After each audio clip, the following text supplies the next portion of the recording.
जय जय श्री राधे श्याम। कैसे हैं आप लोग? विश्वास है बहुत ही कुशल मंगल होंगे और उतने ही कुशल मंगल ढंग से आपका अध्ययन भी चल रहा होगा। तो जो हम आगाज करने वाले हैं, तो ये क्या है आगाज, पहले ये जान लीजिए। आपका द्वितीय दिवस का कौन सा भाग है? यह 13वां भाग है। हमने 12 भाग तक कवर कर लिया है। यह द्वितीय दिवस का 13वां भाग है। हमने 12वां भाग एकदम अच्छे से कवर कर लिया है और विश्वास से आपने उसको नोट कर लिया होगा, समझ लिया होगा, जान लिया होगा।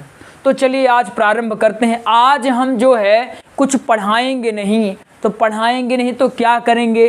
टाइम पास करेंगे क्या? नहीं, टाइम पास भी नहीं करेंगे। क्या करेंगे? पहले आप अच्छे से एक बात सुनिए, फिर उसके बाद आपको स्वयं पता चलेगा क्या करने वाले हैं। हमने एक सर्वे निकाला, उसमें हमें ये पता चला कि 100% में से 10% ऐसे विद्यार्थी हैं। कैसे विद्यार्थी हैं? 10% जो हमसे रेगुलर जुड़े हुए हैं और हम उनसे कनेक्ट होते रहते हैं। बीच बीच में ये जो 10% है हमसे पूछते रहते हैं, गुरुजी हम ये पढ़ चुके हैं, अभी क्या पढ़ना चाहिए। बीच बीच में हम उनको काम देते हैं कि आपको ये काम करना है। वो तुरंत काम को हम उस समय से पहले ही कर देते हैं और अति शीघ्र, हमें विश्वास भी है वो अति शीघ्र कुशल प्रवक्ता बन जाएंगे। लेकिन जो 90% और भी हैं, तो इनमें पहले तो उत्साह बढ़िया था, अच्छे से पढ़ा करते थे, लेकिन अब कहीं ना कहीं उस उत्साह की कमी मुझे दिख रही है। क्या आपको समझ में आया? केवल 10% ही विद्यार्थी अच्छे से अध्ययन कर रहे हैं, बाकी 90% विद्यार्थी। अब क्या कारण है? वो कारण हम पता लगाए हैं। कुछ कारणों को हम बताते हैं आपको कि आखिर 90% विद्यार्थी, जो कि ऐसा नहीं है कि इनको कथा प्रवक्ता नहीं बनना है, ये भी चाहते हैं बनना कि हम बनेंगे, लेकिन आखिर ये क्यों कमजोरी कर रहे हैं? आखिर क्या बात है जिसकी वजह से कमजोरी कर रहे हैं? ये लोग नोट्स भी ले चुके हैं, वीडियो भी देखते हैं, लेकिन आखिर इनमें क्या ऐसा कि कमजोरी है? अब आप आगे चल के अब समझेंगे कि ये जो 10% है आगे चल के कुशल वक्ता बनेंगे और ये 90% आगे चल के कुछ भी नहीं करने वाले हैं। ये 90% जो विद्यार्थी हैं यही कहेंगे, अरे ये सब ढोंग है, धतूरा है, कोई नहीं बनता है, कोई ऐसा हो ही नहीं सकता है, कहाँ से प्रवक्ता बनेंगे? प्रवक्ता बनने के लिए ऐसी व्यवस्था चाहिए, ऐसी व्यवस्था हमारे पास ये नहीं, हमारे पास रूप नहीं, हमारे पास गुण नहीं, हमारे पास ये नहीं, हमारे पास वो नहीं। ये सिर्फ क्या करेंगे 90%? सिर्फ और सिर्फ एक्सक्यूज यानी बहाने देंगे, बहाने बनाएंगे कि ये नहीं है, वो नहीं है। ठीक है, बाकी जो 10% है अपने लक्ष्य में अवश्य सफल हो जाएंगे। ये जो कारण आपको बता रहे हैं, हम चाहते तो आज सीधे सीधे क्लास स्टार्ट कर देते, लेकिन सिर्फ क्लास पढ़ाने से मतलब नहीं है। हम चाहते हैं 10% नहीं, आज हम चाहते हैं जहाँ ये 10 लिखा है, कल यहाँ 90 लिखा होना चाहिए। जितने भी विद्यार्थी देखते हैं और आपने अगर सोचा है कि हमें प्रवक्ता बनना है, तो दृढ़ संकल्पित होकर अध्ययन करिए। इन्हीं कारणों से आज हम आपको एक ऐसा डोज लेके आए हैं कि आप धीरे से अध्ययन, चूँकि बीच बीच में मोटिवेट आपको करना अनिवार्य होता है। ये सिर्फ आपकी समस्या नहीं है कि हम पढ़ नहीं पा रहे हैं, आलस आ रहा है, मन नहीं लग रहा या कोई और समस्या। ये बहुत ही स्वाभाविक क्रिया है, ये सबके साथ होता है, हमारे साथ भी होता है, हमारे गुरुजी के साथ भी होता है। इस दुनिया में ऐसा कोई नहीं है जिसको आलस न सताता हो, जिसको ऐसा न लगता हो कि कल करेंगे। लेकिन आलस तो आता है, लेकिन अब वहाँ स्थिति ये होती है, हमारा मस्तिष्क जो होता है 2 पार्ट में होता है। एक कहता है आराम कर ले, एक कहता नहीं थोड़ा पढ़ ले फिर आराम कर। लेकिन जो नेगेटिव थिंकर होता है वो हमारे ऊपर क्या होता है, हावी हो जाता है, और जो पॉजिटिव होता है वो दूर बैठकर हंस रहा होता है कि देखो नेगेटिव आया, इसको बहा कर लेके चला गया और ये मूर्ख उसमें बह गया। ये कुछ सोचा नहीं कि आखिर क्या हमने सोचा था, क्या हमारा लक्ष्य था। तो आपको भी आलस्य तो आता है, लेकिन वहाँ समस्या क्या है, वहाँ आपको करना क्या चाहिए कि अगर आलस्य आ रहा है तो उसको तुरंत समझाओ कि हाँ आलस्य तो आ रहा है, मुझे नींद भी आ रही, सोना तो है, लेकिन अभी हम इसको पढ़ेंगे, धुंधकारी वाला चरित्र पढ़ लेंगे, इसके बाद हम सोएंगे, बिल्कुल सो जाएं। इसके बाद जब आपका धुंधकारी वाला हो जाए, फिर आपका दिमाग कहेगा देख अब तूने पढ़ लिया, अब थोड़ा आराम चाहिए, तो बोलना आराम करेंगे, एक काम करता हूँ महात्म पढ़ लेता हूँ, फिर इसके बाद बिल्कुल तुझे आराम दूंगा। यानी कि अपने मस्तिष्क को बेवकूफ़ बनाइए कि हाँ आराम करेंगे, लेकिन आराम से ज़्यादा ज़रूरी क्या है, अभी पढ़ना जरूरी है। आप याद करें कि आपने क्या सोचा था।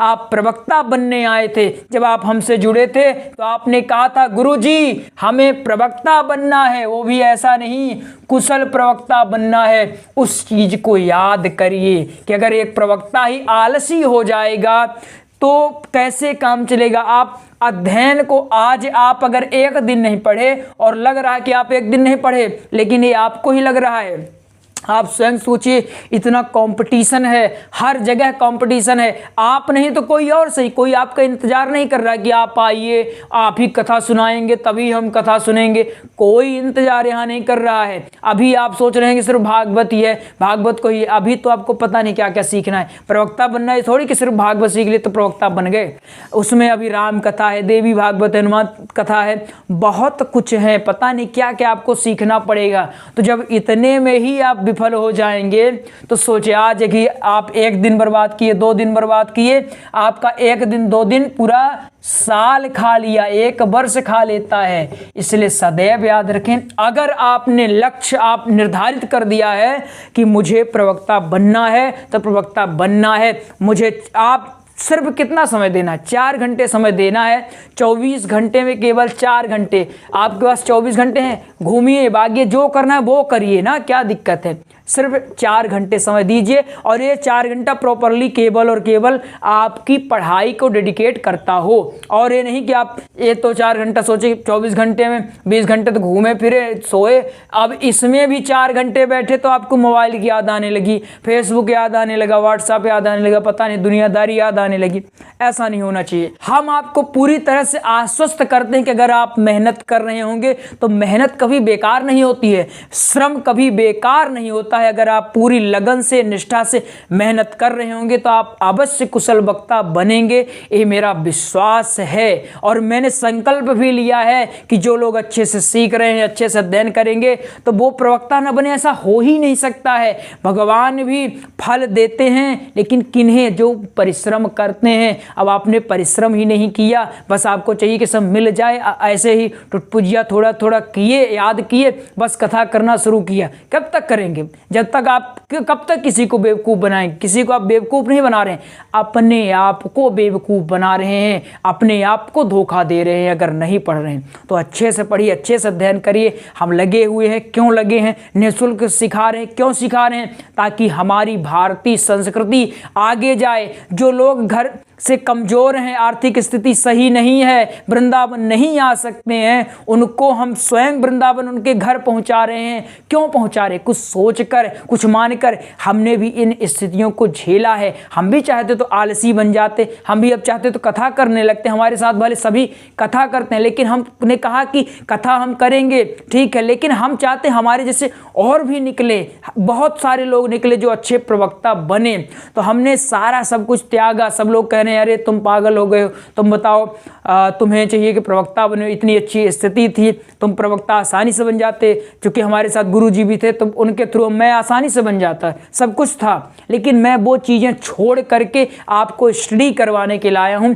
तो कम से कम मेरे और अपने श्रम को सफल बनाइए और अच्छे से अध्ययन करिए, यही निवेदन करते हैं। तो बिल्कुल अब आपकी क्लास रेगुलर चलेगी। तो आज का ये 13वां ही मानिए, 13वां ही पार्ट है। ऐसा मत सोचे कि आपने पढ़ा नहीं।